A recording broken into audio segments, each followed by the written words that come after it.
So for this one, the base now is a fraction. And again, that's not so bad. It's just, from what we saw a couple slides ago, it just means that it's gonna go up towards the left. Now, we're gonna show when we go through the values why that happens. But again, let's go and start our table right here. Okay, so we got x's and y's. Again, I'm gonna look to put in 5 values. And I'm gonna choose the same values for x's. Okay, so I'm gonna start with -2, then -1, 0, 1, 2. And I know our base is a fraction right now, but I'm going to choose to make my y values decimals when I need them to be, okay? Because again, it's easier to graph with decimals than it is with those fractions. Although the calculator will be doing most of that work for us. So, all right, so we're gonna start with x being -2, and I'll do this one, I'll do it in the same order here. Start with red. So that's f of, we're gonna start with red, f of -2. But now this is 1/2. Make sure you use parentheses when you put this in the calculator. And but it's a -2 exponent. Okay, now that -2 exponent, I'm gonna show more work than you need to because the calculator would do this for you. But -1/2 to the power of -2, that negative reciprocates that fraction, so it's really 2 to the power of 2 over 1 to the power of 2, which is just 2 to the power of 2, that's 4. Okay, so I get that ordered pair, -2, 4. And I'm gonna complete the table before I put the points on the graph this time, all right? Although it doesn't matter what order you do it in. But you're just gonna need the ordered pairs, of course. So next up, I'm gonna say, what if f is f of -1? X is -1, right? Well, then you have 1/2 to the power of, now it's -1.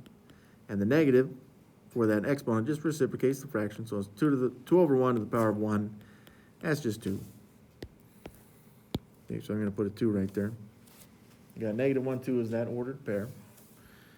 Next up, we'll say, well, what if the x is 0? So that's f of 0 equals 1/2 to the power of 0.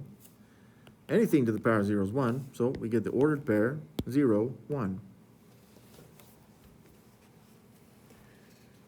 So you can see just from the values that we have, right, as the x increases, -2, -1, 0, the y values decrease, right? We went from 4 to 2 to 1.